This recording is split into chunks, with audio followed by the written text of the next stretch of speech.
Thank you for joining me today. I'm Madeline Blair, and this is Unlocked, a show all about opening possibilities so that when you're hit with the unexpected, you have options. Holidays are always anticipated. I mean, sometimes with joy, sometimes with sadness, sometimes with a certain anxiety as you think of all the things you have to do before that holiday. And today, we're going to bring you some sanity, some ease to that anxiety. Because I have Dr. Anna Yusim to join me. And Anna, I'm going to bring you on. Where are you, Anna? There you are. There you are. All right. Anna Yusim, the founder and CEO of Yusim Executive Coaching, is a psychiatrist, speaker, and lecturer at Yale University School of Medicine. She's helped over 2,000 people in 60 countries, including Forbes 500 CEOs, Olympic athletes, and celebrities. A well-rounded and passionate individual, I can attest to that. She also is the author of Fulfilled: How the Science of Spirituality Can Help You Live a Happier Life, a More Meaningful Life. Anna Yusim, welcome to Unlocked. Thank you so much, Madeline. It's a pleasure to be here with you. And I think we're going to have a lot of fun today. Sure. For sure. As a child, I loved it when my mother would say that, there's a holiday coming up. I mean, I knew I'd be recruited to do some cleaning or maybe some table setting or maybe just waiting quietly, as I was not very good at doing. But it was always with great anticipation. But, as you get older and your responsibilities seem to grow, there's that sense of, oh my goodness, this is a little more complicated than I thought it was going to be. So what is it that makes people more stressful during the lead up to and the execution of a holiday? Yeah, I think that there are so many things. The holidays are a time of revisiting with family, revisiting your past, revisiting who you used to be, seeing people who you might see once a year, having a lot of free time to really be with yourself. All of these, in and of themselves, are things that can bring stress to many busy people. And yet, all of them together could be overwhelmingly stressful. It also could be overwhelmingly wonderful and relaxing. So let's break down all the different things that happen during the holidays. First, right? Seeing family, seeing people who you haven't seen in a year, who maybe you see just once a year. Now, this could be a wonderful thing because you are able to catch up, see long lost relatives, see your parents, but also all of us are always growing and changing throughout the year, right? And if you go and you see somebody who may associate you with a certain time in your life or a certain version of yourself, you, by virtue of seeing them, may regress back into being that version. So, for instance, for a lot of people, like they see their parents and then they regress back into childhood and they're like, oh my God, why do I even come home for the holidays? It's super stressful, you know? And so there's a regression that can take place because you might have pulled yourself out of who you used to be. You might have grown, but all those people and situations come back into your life that pull you back into that regressive state. So that's number one. I love this. I had never thought about that perspective because there's also the possibility that you have grown and you begin to act differently yourself and your family then don't know how to respond to you. Wow. Absolutely. Yes, exactly. Right. And for a lot of people where that happens, I find myself working with my coaching clients and my patients on this idea of boundaries, right? You're like, okay, you've grown so much. And these people may trigger you in these ways. And so it's not that you need to get away from them and get away from the triggers. It's actually how close you can be with these people in the presence of the triggers and still maintain your sense of peace and calm. That's what true growth is. Okay, I got it. Now let's see if I can act on it. So what else? You were listening a lot. You said there were a lot of things. Exactly. So that's number one. Number two, now we have a lot of busy people in our country, right? A lot of busy people busy with all kinds of things. And often it's things that give their life a lot of purpose, pleasure, joy. And suddenly these people have 2 weeks off.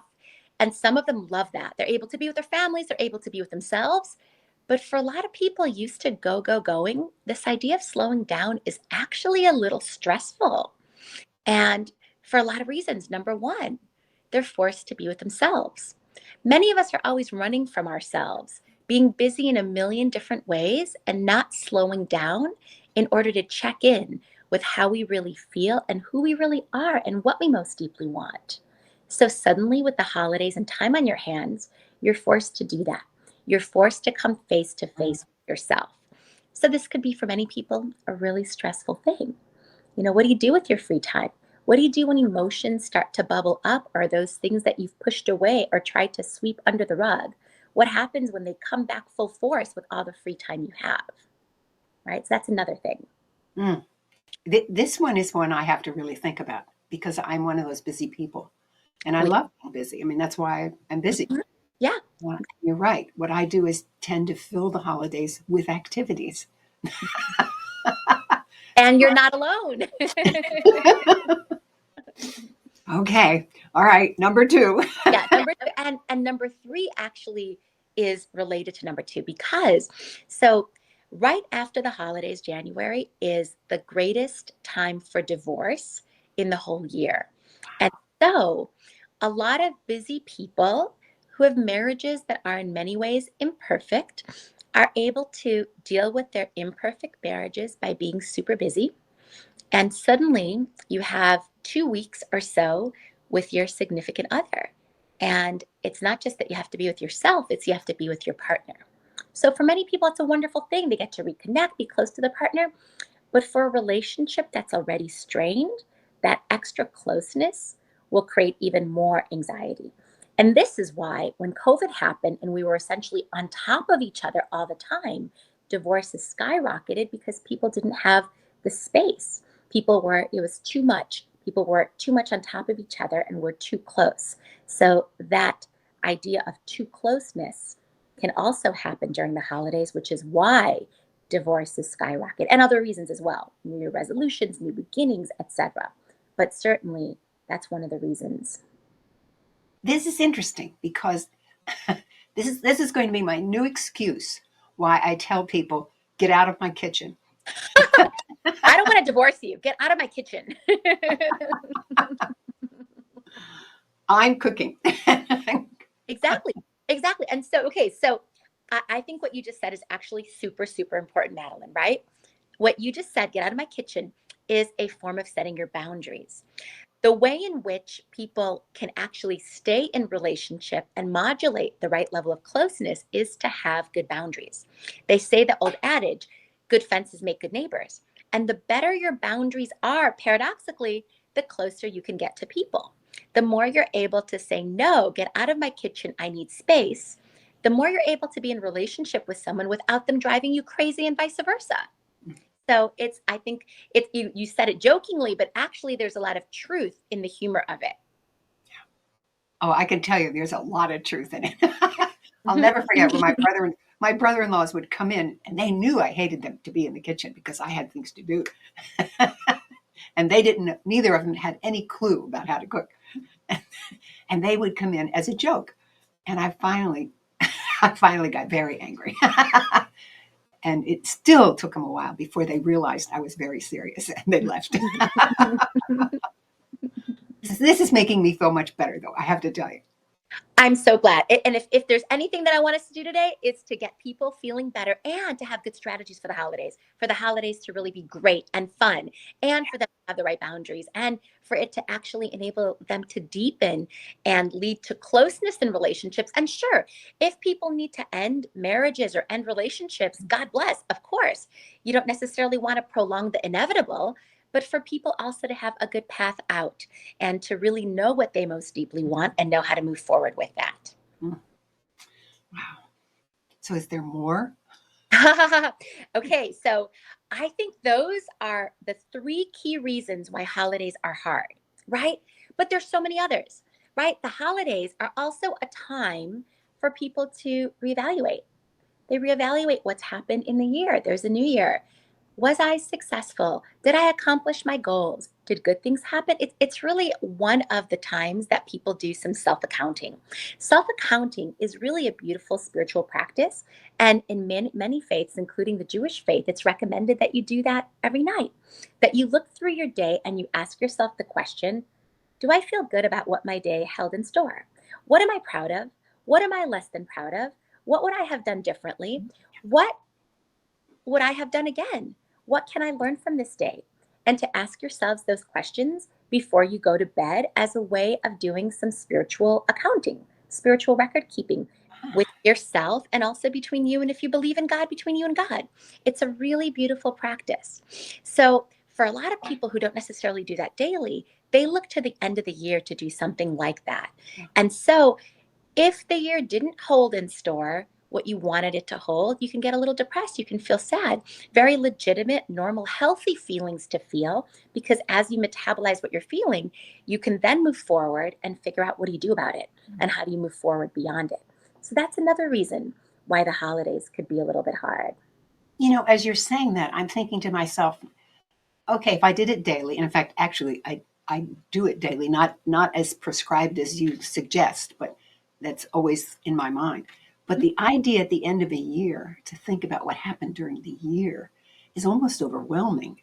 So that alone is tough, let alone going actually through it. Absolutely. Absolutely, right? Yeah.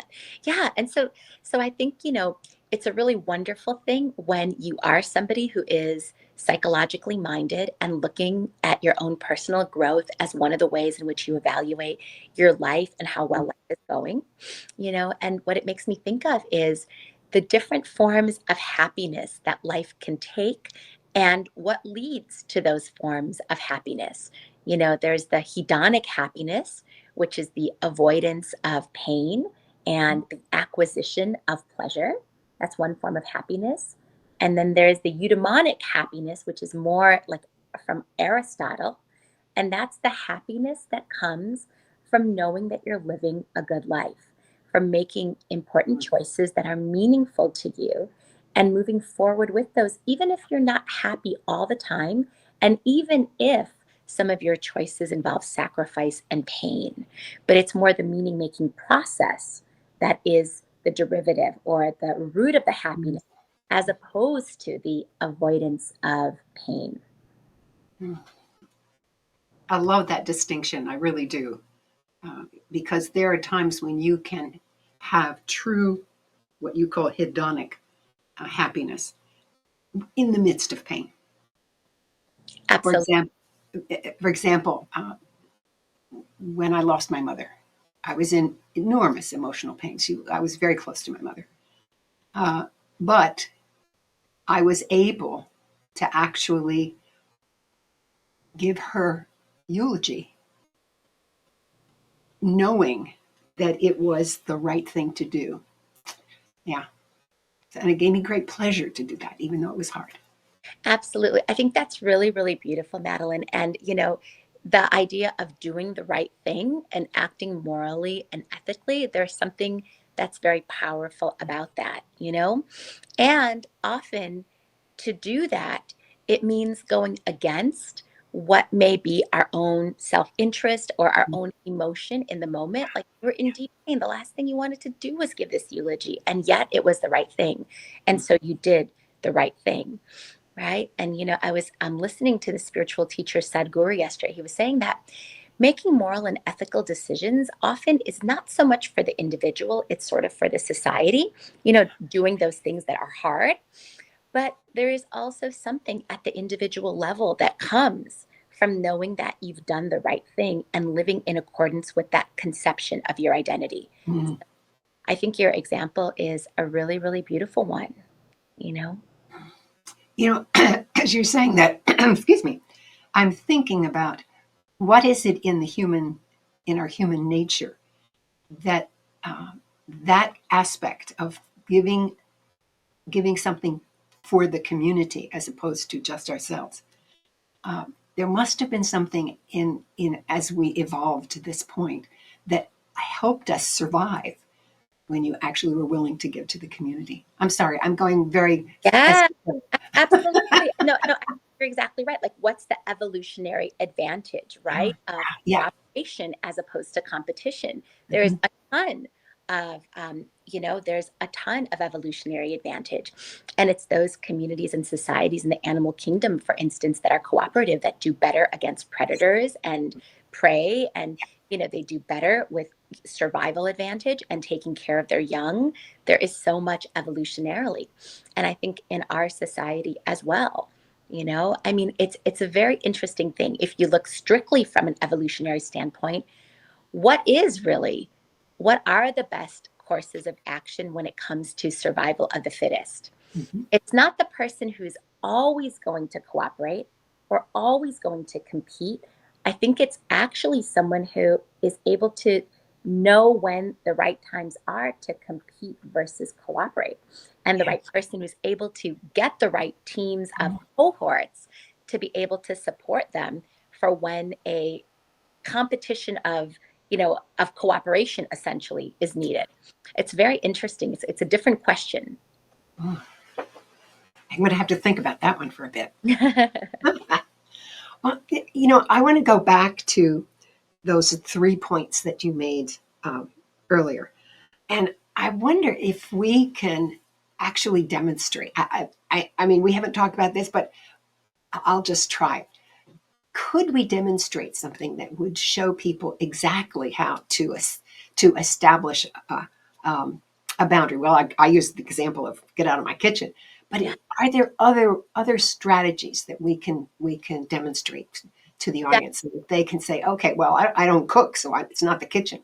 definitely. Definitely.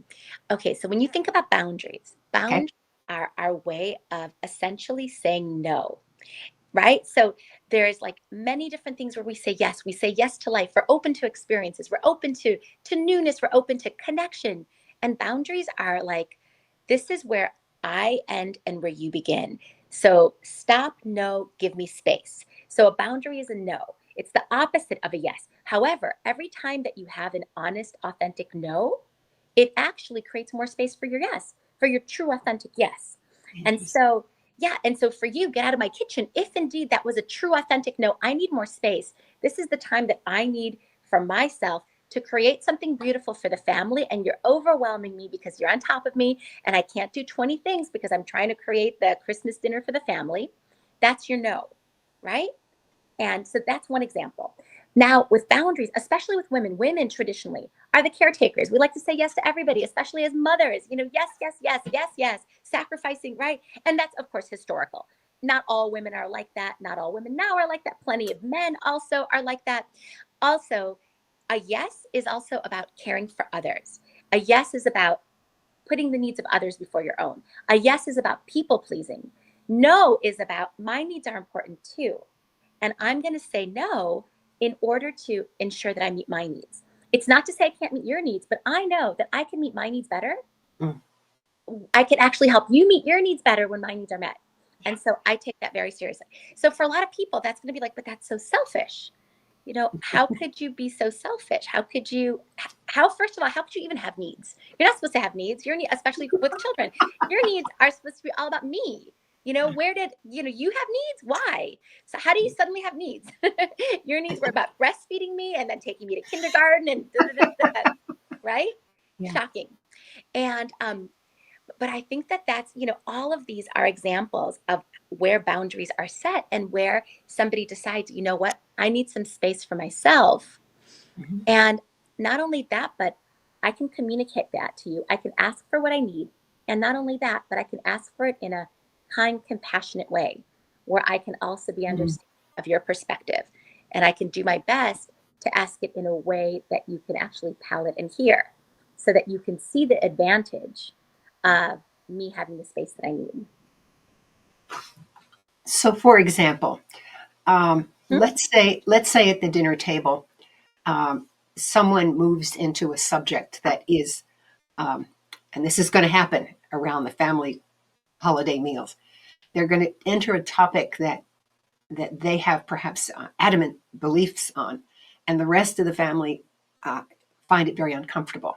Now, that's a place where I think you want to set a boundary, if I understand you right, that says we respect the fact that you have this opinion, but we really can't engage in meaningful conversation because it gives us pain to do that. How would you, is that an example, and how would you handle that? Absolutely, absolutely.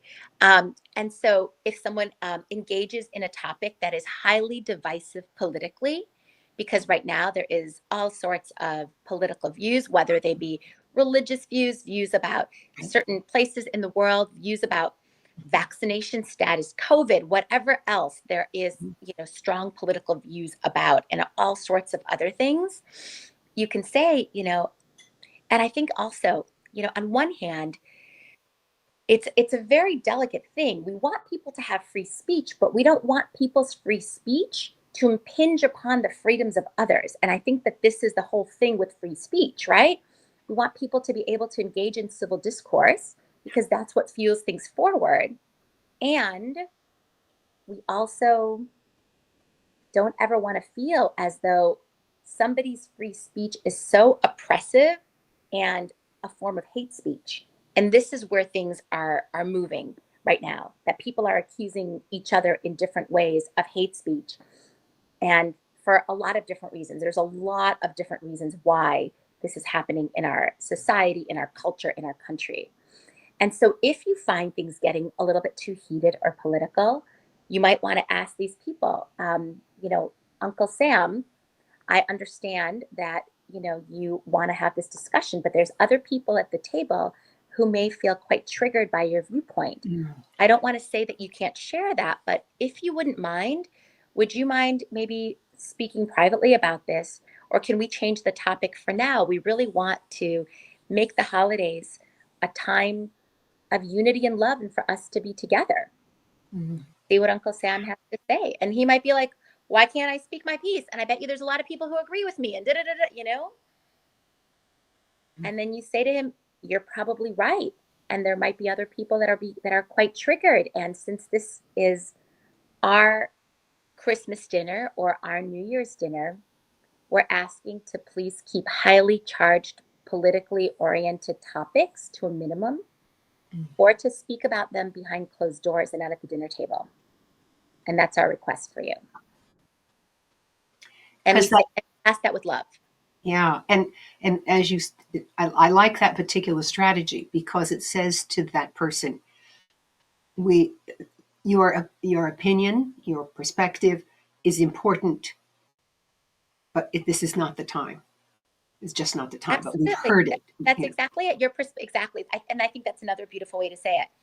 Uncle Sam, your perspective is really important, but this is not the time or space. Mm-hmm. But we welcome you to have anybody else who would like to discuss this after dinner. Mm-hmm. You're more than welcome. Okay. And we're really sorry but this is how we feel comfortable in our home to, and no one wants to be the police. No one wants to be policing people's behavior. And, sometimes you need to, because especially right now, there is so much polarization in people's views on so many different things. And it's just heartbreaking. And that polarization and divisiveness comes between families. Good. So we now have one really great strategy for, and how do I say this? For easing the anxiety that you feel as you approach a holiday, because that's when, okay, I've got a strategy now to handle that. Absolutely. Okay. How about this one about growth? I think this is really interesting. Say a little bit more about that and how a person who perhaps says, this has certainly happened to me. I got into a new position and suddenly had a very different level of responsibility. But the family didn't understand what had happened in my life. So there was some clumsy kind of interaction for a while until they realized that I was in a different place. But what are some strategies to handle that on either side? Exactly. Right. And right. So what you're referring to is when you're going to come home and the people around you, multiple things are going to happen. You've grown, but A, those people don't know that you've grown. B, all the environmental triggers of your old self are there, including all those people that are just going to pull you to regress to the old way of being. And the people are going to respond to you as if you were the old you because they don't know that you've grown yet and you haven't really communicated it to them.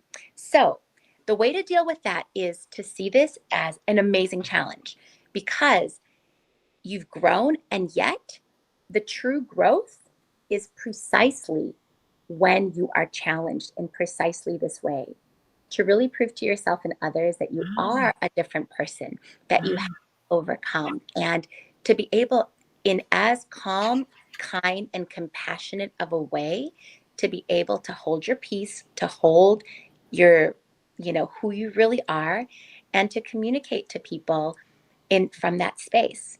And that's really with love and compassion, and also boundaries when needed. Yeah.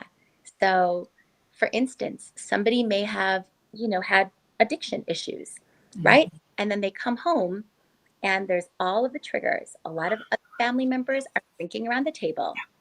Like, and this is a very real thing for a lot of my clients and patients. This is a very, like real world example. And then everyone's like, hey, how about you? And you know what? You've just actually made your commitment to abstinence. And you're like, you know what? Thanks so much. And then come on, why not? You of all people. And so then you say, thank you so much. I really appreciate it, but I'm actually not drinking for health reasons.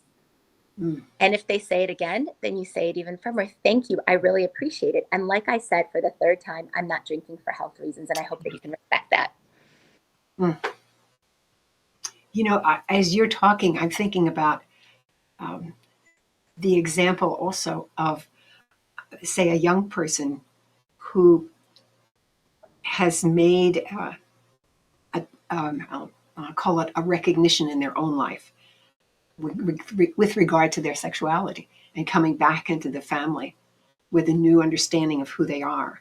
I personally haven't experienced that, but I can imagine that it's got to be difficult to, as you say, Absolutely.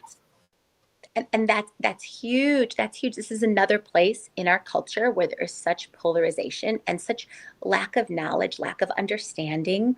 And I feel like for the younger people who are going through these things, where there are older people who just like have no clue oftentimes, it's on the younger people either to set really good boundaries or with kindness and compassion to educate the older generation. So, grandma, let me tell you about my process. I'd love to tell you about my process, but it's really important to me that you don't judge me. And if I feel judged, I'm going to have to retreat and I am not going to really be able to comfortably tell you about what I've been going through. I mean, I would love to share it with you. Yeah. And usually if you have a grandma who's super judgmental and who's going to, as some grandmas or grandpas are, you might choose not to share that with them and instead set the boundary. And you might choose to say, Grandpa, this really isn't something that I want to talk to you about. I appreciate your questions about my personal life, but that's really personal. Mm. As you're saying that, I'm thinking to myself, I'm a grandmother, and the idea of not allowing a grandchild to share a piece of their life with you is so self-defeating, because what you want to do is be a part of their life, and you can't be a part of their life unless you know what their life is. Totally, Wow. totally, exactly. And so as a grandparent, you say to them, um, what's his name? Chuck, I'm so happy to see you. I know that you've been going through a lot. I just want you to know that I'm here for you. I want to support you in whatever way. I would love to hear about how you're doing. I would love to listen and hear Mm, from a loving, completely non judgmental stance. I just mm, want you to know that the door is open for you. And yeah. then you can put that out there. And in putting that out there, also to have no expectation that they actually would come, because that creates, this almost like expectation and demand energy. They feel that you need something from them. But on the contrary, what you're doing is you're showing them love and that this is a safe space Yeah, if they so choose. if they so choose, and then it becomes their choice. Yeah. And Oh, 100% their choice. And you've already created that space by offering that. So mhm, you feel so mhm. good about that. Oh, I like this. I like this a lot. Okay, now there was a third thing that we talked about earlier, and it was this busy, busy, busy, busy, busy, and that suddenly are faced with empty time. Yeah. What are some strategies? I know what I do. I just keep Yeah. doing more things. Yeah, exactly. And I think, Madeline, that's a strategy that most people do. They like have super, super busy holidays. And that's one way to do it. Absolutely. And that's just, continuing onwards with your routine, etc. But another way that actually could be a precursor for growth is giving yourself some downtime and actually going out of your way to create pockets of time and space for you to sit in deep reflection, to sit in silence, to sit in meditation, to do some journaling, to really use this special time of year for self reflection and looking inwards and just being with yourself and seeing what comes up, you know. And even just sitting and watching your thoughts. Like there's a really fun and easy meditation, and you just sit, and it goes like this. You sit and you see what thought comes into your mind, right? And when whatever thought comes in, you label that thought and you say, okay, I'm having a thought about my grandson, Jimmy, and how he's doing, and and how excited I am to see him. So then you imagine that thought, you take it, you actually put it out of your head, and you imagine putting it on a cloud that's passing by. You're putting this thought on the cloud, and the cloud takes it and floats away. And then what that does, by virtue of you having taken that thought out of your brain, is you create a vacuum in your mind. And so now you're ready for the next thought. So what's the next thought that comes? The next thought is like, okay, I still need to do my Christmas shopping. Should I go to Saks or Bloomingdale's? Okay, so that's the next thought. So then you're like, I'm having a thought about Christmas shopping. You take that thought, put it on a cloud, watch it float away. There's another vacuum created in your mind. And then you see what the next thought. The next thought is like, I'm actually kind of hungry. I think I might like some grilled chicken. Okay, so then you take that thought, put it on a cloud, and float it. And so what this does, it's actually a super powerful exercise, because what you're doing in that is you're changing your relationship with your thoughts. Rather than your thoughts coming into your mind, taking up whatever space they want, and them leaving when they're ready to leave, the thoughts leave when you're ready for them to leave. You're actually exerting control over your mind by having this really powerful relationship with your thoughts. What occurs to me is as you name them, it's almost as if you've put a boundary around them. Okay, you're contained now. Yeah. You're called shopping, or Yeah. you're called. I love that because it really, I mean, as you're giving those examples, I'm running through my own mind. Well, okay, then that's done. I know what that is. I'll remember it. Ah, great, great. What a Yeah. great strategy. I never would Exactly. have thought of that. Yeah, and these are all fun things. Whenever things are stressful, as the holidays will inevitably be, it's time for us to cultivate and create some strategies. And every strategy we have, it kind of up levels us. It up levels us, gets us to our next level, helps us deal with stress better, helps us learn more about ourselves. And so this is a really precious and special time. And I'm also curious, Madeline, what are you doing for the holidays? What will your holidays be like? Please do share with us. Oh, all right. Well, my sister is going to celebrate at her house. She's going to cook the dinner. I'll probably bring something, but we tend to go there because it's much harder for her to come to me or to my other sister.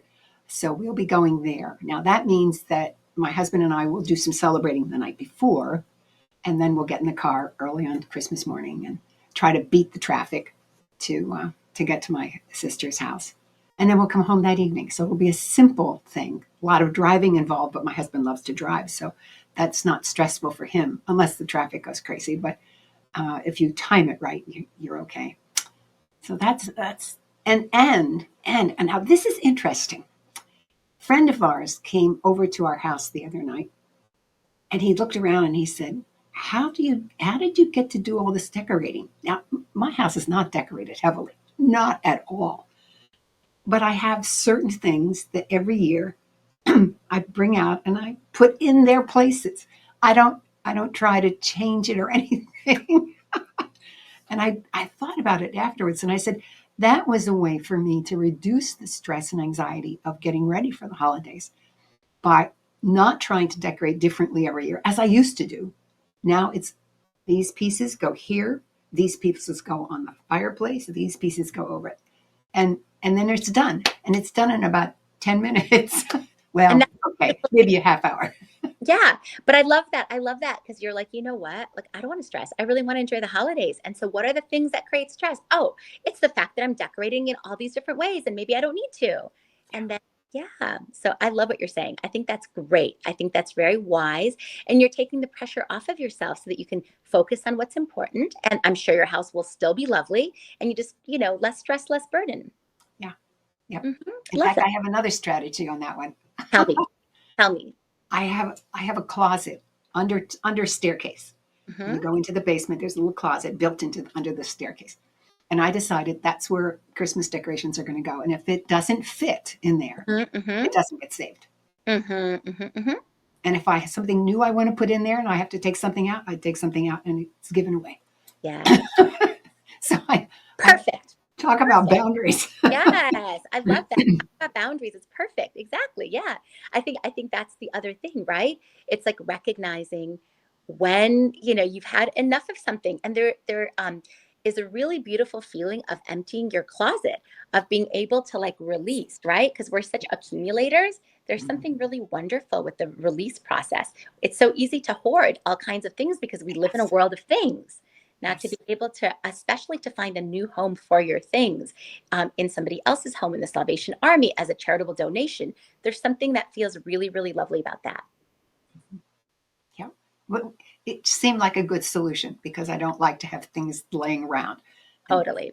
it just goes right into that closet. Exactly. All right. Well, we've got all kinds of strategies. Uh, but, well, I don't know. I was just going to ask you another question, but I think we already have talked about it, which is how can you anticipate things? Because I frankly thought that some of your strategies were going to be about planning, and you haven't talked about planning at all. Yeah, yeah. I mean, for sure. Like, you can think about, like, especially if you're doing this as a family or on your own, what are the most stressful things that I anticipate? What is the worst case scenario? It's always good, just as a human being, expect the best, but prepare for the worst. So if you're having dinner somewhere, if you're having, you could think, and if it's going to be with a lot of triggering people or family members who, push people's buttons or say the wrong thing or have political views completely different from your own or whatever, what is the worst that you can imagine? And how do you respond to that? So I love that. I think that that's just a great way to live life in general. And of course, to prepare for the holidays, Madeline. Mm, okay. Wow. I've never thought about it from that perspective, the worst thing. But it immediately, a couple of things came to mind. And not that they would be, life threatening. They just would be unpleasant. And so now I'm gonna be thinking about, is there a way I can just get around it? Yeah, good. Well, we've talked about the holidays and the stress. Are there? Let's take it to the extreme. Are there physical things that happen to us if we don't learn how to deal with some of these things that you're suggesting? Oh, for What? sure. I mean, absolutely. So if we neglect ourselves, if we neglect our stress, our well being, if we do things that continue to stress us out, if we don't set boundaries, which, life is hard. We don't always do things perfectly, far from it. Sometimes life will just be overwhelming. And despite setting all the boundaries that we can, difficult things still happen. Um, and so, what happens with stress? Absolutely. Stress increases the likelihood of every single kind of disease that you can imagine. And so, you want to do everything to minimize that to the best of your ability. Now, we also live in a stress based society. We live in a society where we are very productivity based, materialism based, hierarchy based, competition based. Those are all things that create stress just by definition. And so the more that you can do those things that bring you joy alongside stress, and there's some things that could be stressful, but also are really joyful, like being able to, create an amazing dinner for the people that you love, which could be stressful, and you try to make it as stressless as you can, but also so joyful because you are being of service and doing something so wonderful. Yeah. So, but absolutely, stress has been shown to increase the likelihood of mental and physical health conditions, almost every single one. There's nothing good about stress, and yet it's an inevitable part of our life. Yeah. Well, I want to shift our conversation just a little bit. A lot of the people who watch this show are people who are in careers. As I'm thinking about those three things that you said were stress inducing, that the fact that you've grown and it could be threatened to be aggressive, busyness, boundaries. Um, let's say I'm in sometime in my career, and how can I use those ideas, or can I use those ideas to even prepare myself on a day-to-day basis? Yeah. For life in general, not just for the holidays, just Yeah, yeah. yeah, for sure, for sure. I mean, you think about like, I think in general, like you think about what brings you joy. What do you want to say yes to? What are you a full yes to? And what are the things that you might want to say no to? I think the idea of boundaries is something that you want to apply to your everyday life and just really do an assessment of your life. Look at your life. What are those things that you're giving time and energy to that might be exhausting, that might not be paying off, that might be really a waste of your time and energy ultimately? And then what are those things that really are most meaningful to you and truly valuable that you want to maybe give more time to? And you want to shift things a little bit. Like, are you saying yes to all the right things? Are you saying no to all the right things? Usually, people aren't saying no to enough things. And the no's are the most important. If you say no to all the right things, you're going to have time for all the yeses that are truly most important for you. Yeah. Oh, I love that advice. And that's so hard to do when you're pursuing a career, because okay, I got to do this and do this and do this because I want to reach a certain place, whether that's a level or whether it's a particular area that you want to work in. Uh, Exactly. and it's hard. You're always thinking, what do I have to do? And what you're saying is, hey, what do I have to not do so that I'll have space in order to be able to do? I love that. Exactly. Exactly.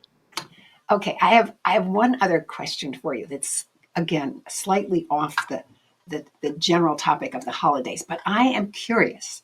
You wrote a book called Fulfilled: How the Science of Spirituality Can Help You Live a Happier, More Meaningful Life. Could you take a minute or two and just talk about that book a little bit?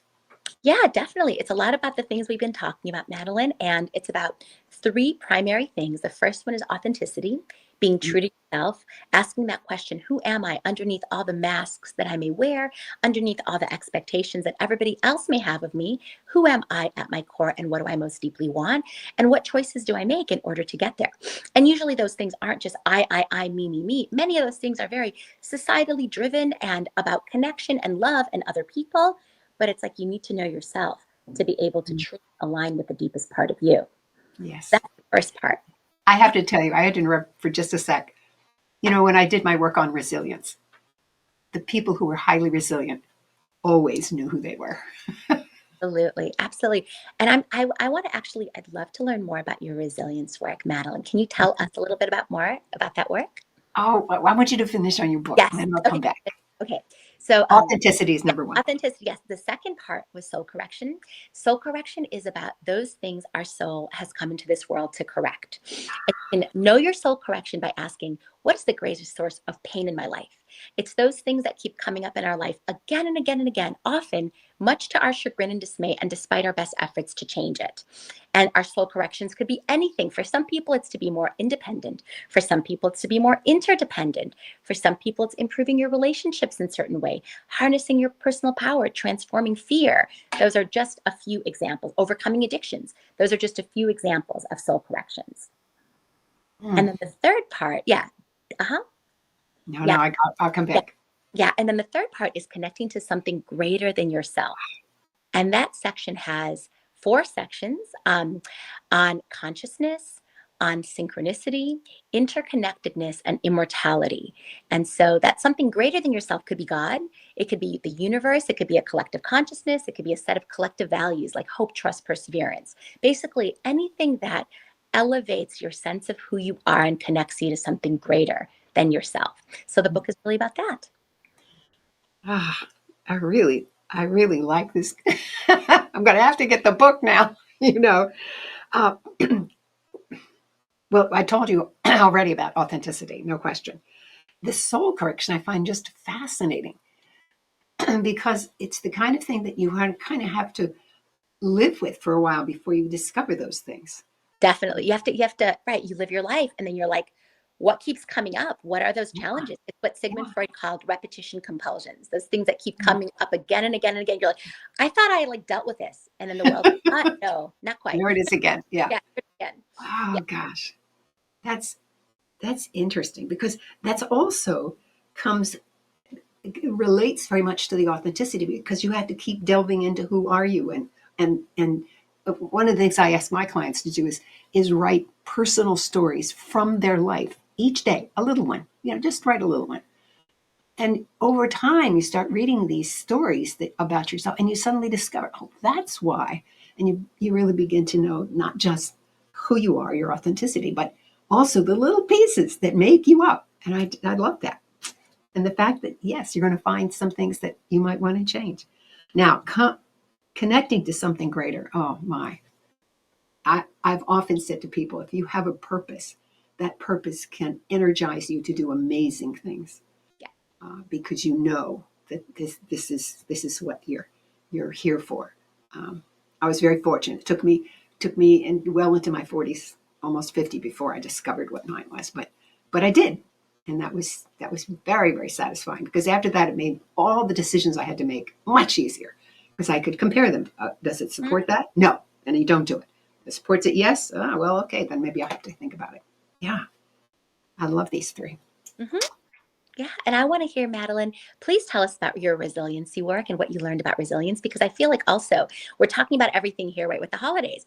At the end of the day, you're happy to overcome anything in life, including the holidays, including overcoming stress, including Yeah, anything, yeah. really comes down to how resilient you are, how able you are to deal with adversity, because no matter who we are, adversity comes into our life. So please share with us. Okay, I think the quintessential thing to share at this point is that, to me, resilience lies in what Viktor Frankl said: between stimulus and response, there is a space.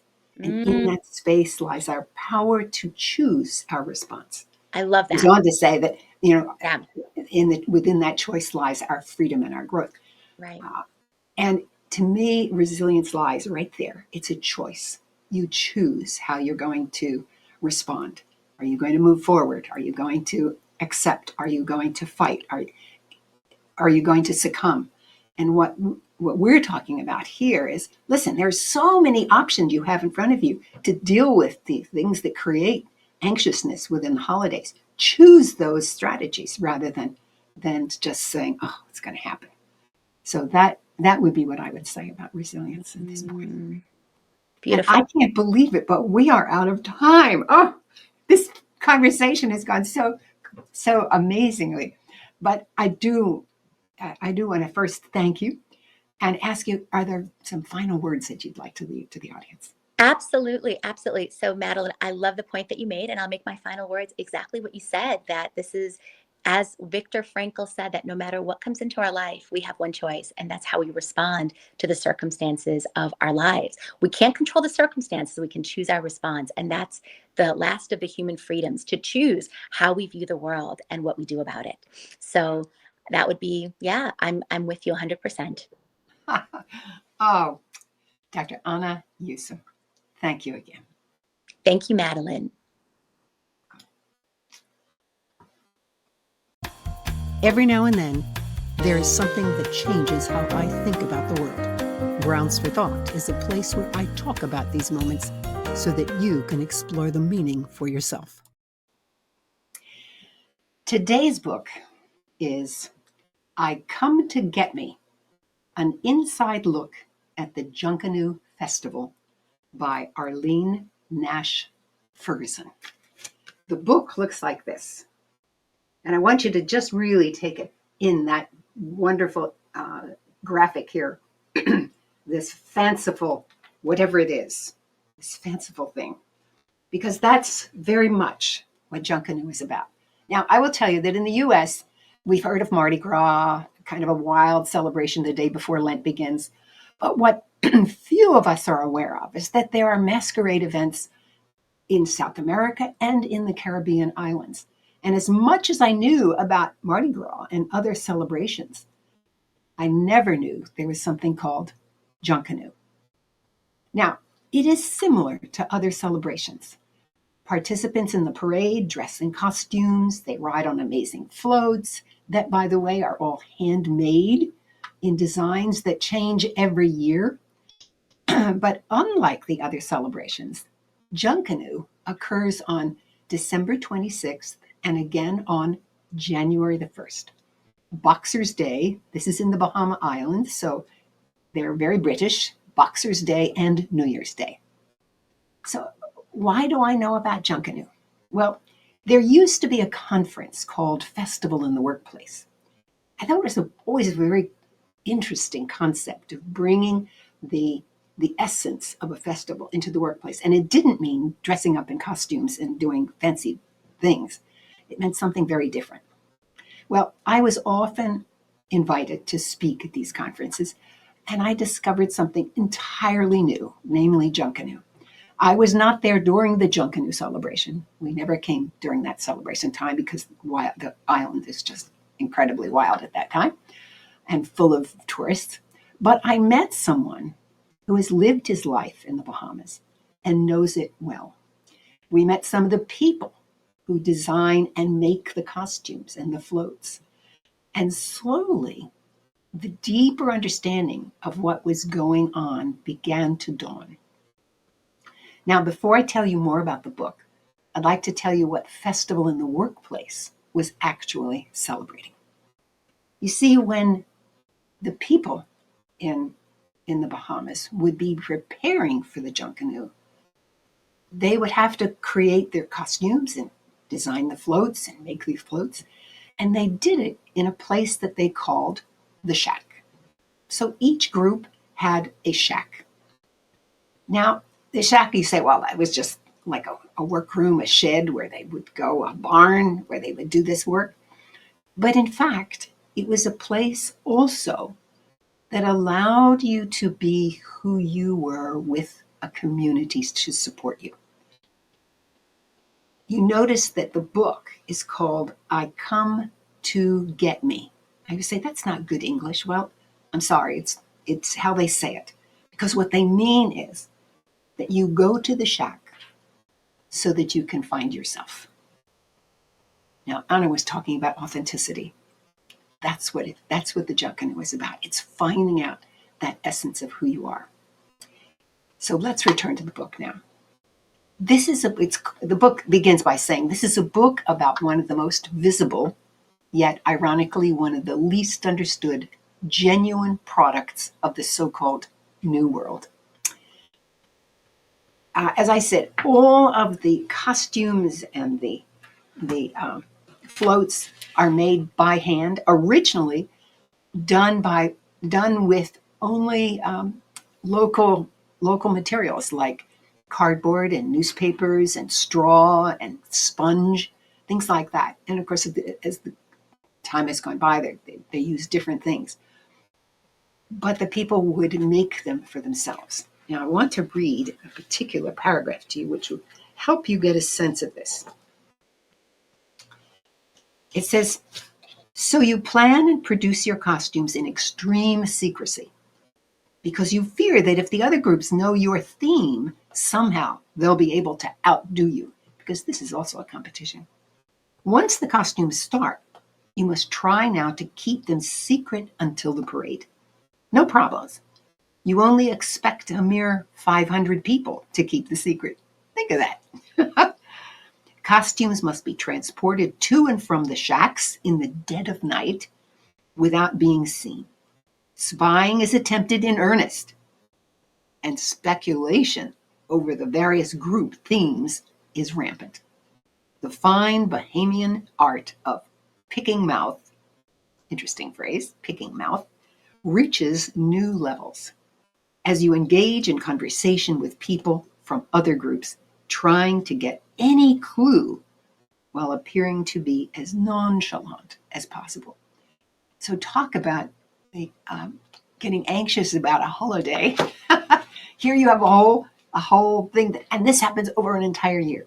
Now, I'm going to show you at least one image from the book so you get a deeper sense of how creative this is. Let's see if I can make sure it gets straight. There it is. That's the best I can do for you.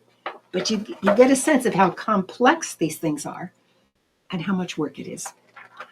But for me, the real essence of this whole festival was in that word shack and I come to get me, the authenticity, that this was an opportunity, especially if you think about it, for young people to participate where they go in and they're able to think about who they are and what they want to be. So, the authenticity. I come to get me an inside look at the Junkanoo Festival by Arlene Nash Ferguson. Thank you for joining me today. I hope you have enjoyed the conversation and learned something new. And if you'd like to explore what it means to build and nurture your own decision-making, confidence, creativity, resilience with me as your mentor, schedule a conversation by sending an email to Madeline@MadelineBlair.com. I'm Madeline Blair, wishing you infinite possibilities as you unlock your resilience.